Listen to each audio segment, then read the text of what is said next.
Good evening. With the Ghana Learning Channel's News in Capsule for Tuesday, November 30, 2021, I am Kingsley Bryan.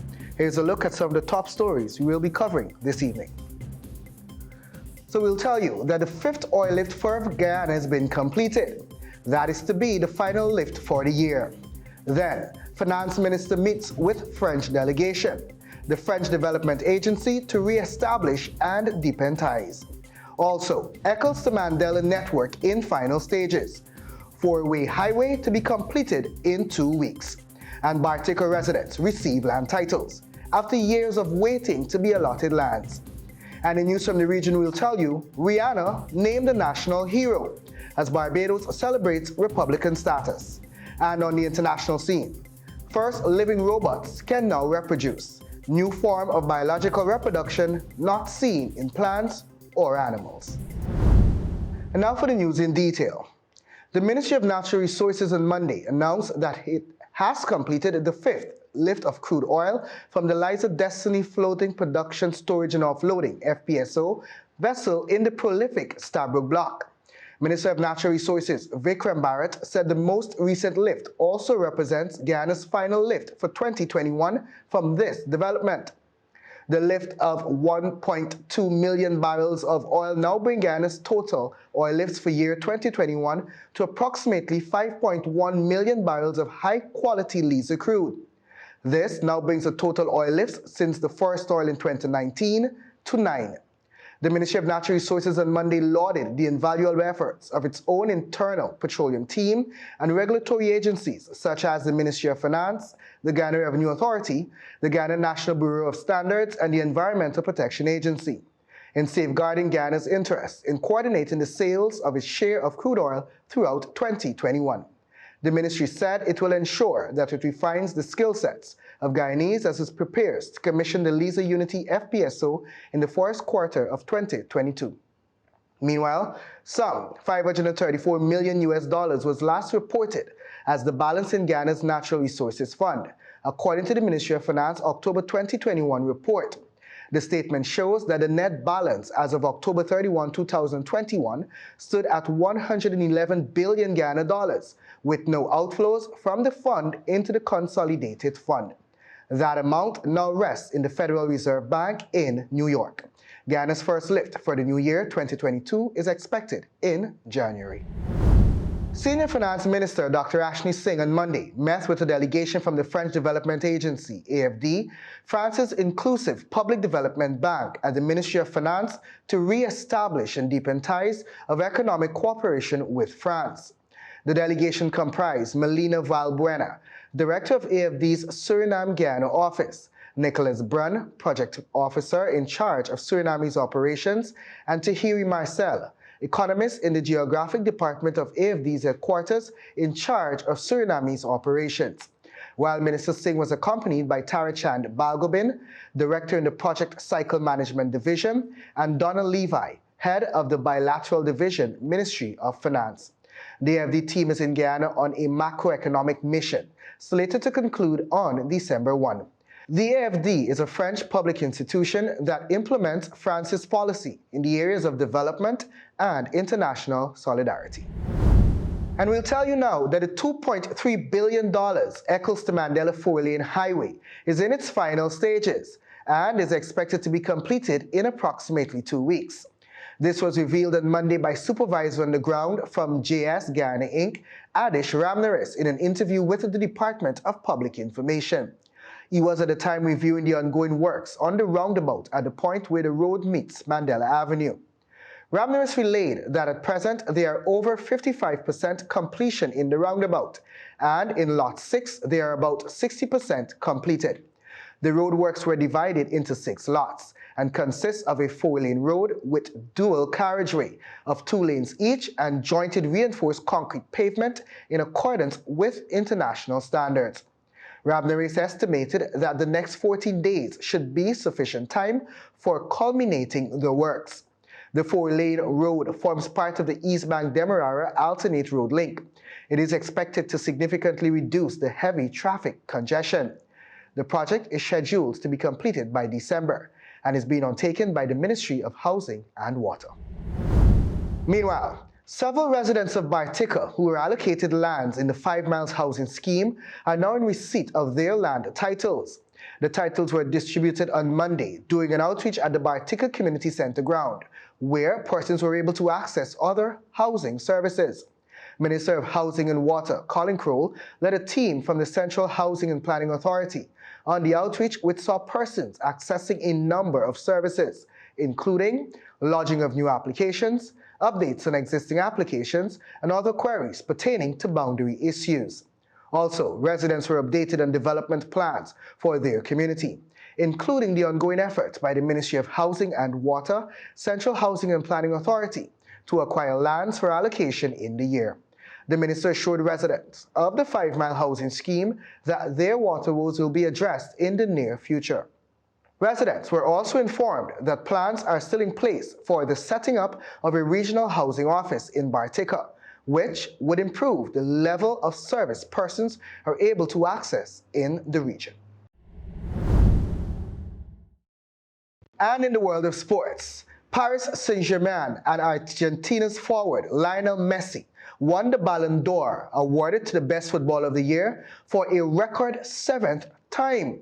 Messi, 34-year-old, helped his country win the Copa America, his first international honor, and he scored 40 goals in 2021, 28 for Barcelona, 4 for Paris Saint-Germain, and 8 for Argentina. Bayern Munich and Poland striker Robert Lewandowski came second. Chelsea and Italy midfielder Jorginho was third, and Real Madrid's French striker Karim Benzema finished fourth. The Ballon d'Or is voted for by 180 journalists from around the world, although there was no award in 2020 because of the coronavirus pandemic. Either Messi or Cristiano Ronaldo, who has 5 wins, collected the award every year from 2008 to 2019, apart from in 2018 when Croatia midfielder Luka Modric won it. Messi had already won the trophy more times than any other player, and his 7th success comes after wins in 2009, 2010, 2011, 2012, 2015, and 2019. And that story was extracted and modified from the newsroom. And in news from the region, Barbadian global superstar Robin Rihanna Fenty will be Barbados' next national hero. During the installation ceremony of Her Excellency the Most Honorable Dame Sandra Mason, President of Barbados, and the declaration of Barbados as a republic, Prime Minister Mia Moore-Motley announced that the girl from Westbury, who used to catch ZR to Combermere School and climbed to the pinnacle of fame from Pondy Replay in 2005, would have the honors conferred on her on Tuesday at the National Honors Ceremony. Ambassador Robin Rihanna Fenty has given service to Barbados, which has been exemplified by extraordinary achievement. Rihanna, who was named a cultural ambassador back in 2017, will be the 2nd living national hero presently and the 2nd woman to carry this title ever. The first female national hero was Sarah Ann Gill. Now a billion-dollar household name in fashion with Savage X Fenty, and a mogul in the makeup industry with Fenty Beauty, Rihanna, now at 33 years, will add another accolade. Following the announcement by Prime Minister Mia Moore-Motley, screams and cheers echoed throughout the capital as all Barbadians and visitors expressed excitement and pride at Barbados' latest national hero. Motley said that Barbadians were asked to make recommendations for the next national heroes to be added to the original 10, and Rihanna's announcement is simply being made ahead of the tallies and sifting through of the many responses to select others. As Prime Minister Motley showered Rihanna with glowing praise, her chest visibly rose and fell as she breathed deeply. By the end of the announcement, Rihanna placed her hand on her chest and breathed again. And that story was extracted and modified from the Caribbean News Now. And on the international scene, the US scientists who created the first living robots say the life forms known as xenobots can now reproduce and in a way not seen in plants and animals. Formed from the stem cells of the African clawed frog, Xenopus laevis, from which it takes its name, xenobots are less than a millimeter wide. The tiny blobs were first unveiled in 2020, after experiments showed that they could move, work together in groups, and self-heal. Now, the scientists that developed them at the University of Vermont, Tufts University, and Harvard University's Wyss Institute for Biologically Inspired Engineering said they have discovered an entirely new form of biological reproduction, different from any animal or plant known to science. Open quote. "I was astounded by it," said Michael Levin, a professor of biology and director of the Allen Discovery Center at Tufts. Open quote. "Frogs have a way of reproducing that they normally use, but when you liberate from the rest of the embryo and you give them a chance to figure out how to be in a new environment, not only do they figure out a new way to move, but they also figure out apparently a new way to reproduce." End of quote.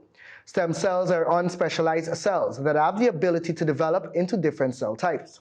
To make the xenobots, the researchers scraped living stem cells from frog embryos and left them to incubate. There's no manipulation of genes involved. It was noted that they found that the xenobots, which were initially fair-shaped and made from around 3,000 cells, could replicate. But it happened rarely and only in specific circumstances. The xenobots use kinetic replication, a process that is known to occur at the molecular level, but has never been observed before at the scale of whole cells or organisms. With the help of artificial intelligence, the researchers then tested billions of body shapes to make the xenobots more effective at this type of replication. The supercomputer came up with a C shape that resembled Pac-Man, the 1980s video game. They found it was able to find tiny stem cells in a petri dish, gather hundreds of them inside the mouth, and a few days later the bundle of cells became new xenobots. The xenobots are very early technology. Think of a 1940s computer and don't yet have any practical applications.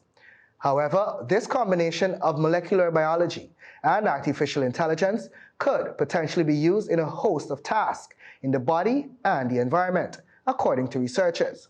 This may include things like collecting microplastics in the oceans, inspecting root systems, and regenerative medicine.